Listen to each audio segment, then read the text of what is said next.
I'm Coach Colin Castello with ShotMechanics.com, and this is NBA Shooting Secrets, James Harden edition. Now there's a couple things in here that we haven't talked about before, so pay attention. And the great part about it is that it can transfer over to a right-handed shooter just as much. All right, so first let's talk about palm rotation. All right, so palm rotation is something you want to be aware of if you're a middle finger shooter. Now the biggest problem that a lot of coaches have with the middle finger as a release is that it's a little bit harder to get your elbow in. So with James Harden today, I want to talk about palm rotation. Now this is a little trick you can use if you're a middle finger shooter, but you want to keep your elbow in. Now most of the time, shooters like to have their hand directly underneath the ball, but what James Harden does is he has a shooting hand just off to the side. Now this allows him to get his elbow in, that way everything's in alignment. So palm rotation is just the idea of rotating your palm towards the basket on your follow through. So basically bringing the ball up to your set point, it doesn't really matter where your palm's at as long as it finishes towards the basket. So you can try starting your shooting hand on the outside of the ball rather than underneath of it, and this might make it more fluid for you. Just make sure that you're pretending to put your middle finger in the hoop.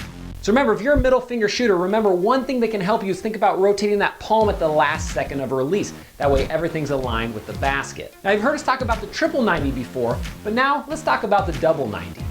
All right, I absolutely love James Harden's guide hands, and I think it's one of the reasons he's such a great shooter. Now, people ask me all the time, where should my guide hand drop off of the ball? And this is a great example of it. We've talked about in the past, you want triple 90s on your shooting arm, but on your guide arm, you want double 90s. This means that you want to try to get a 90-degree angle at your guide hand armpit and your guide hand elbow. And then once you start extending the ball towards the basket is when you begin to drop your hand off. And a quick little note here, something that I've noticed a lot of elite shooters do is on their follow through, their guide hand fingers point more forward than they do up. I don't really know if this has anything to do with anything, but it's something I'm gonna explore in the future. So work on getting that double 90 on your guide arm set point and see if it works for you.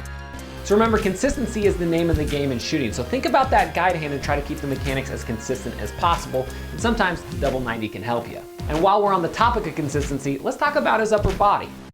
One thing that makes James Harden such a great shooter off the move, off the dribble, off the pull-up, all that stuff is his upper body consistency. Pretty much every time he shoots, his upper body stays the exact same, even if his lower body does something kind of funky like a leg kick. If you freeze footage at his set point, pretty much the area between his number all the way to the top of the ball will be the exact same every time. Pair this with the crazy consistency of his follow through, and you got a great shooter. Now take this advice from me. You want to work on all the mechanics of your jump shot, but you want to work what I like to call top down, meaning fix the very last thing in your jump shot first, which that would be the release, and then move your way back down the body. This will increase your shooting percentage much faster.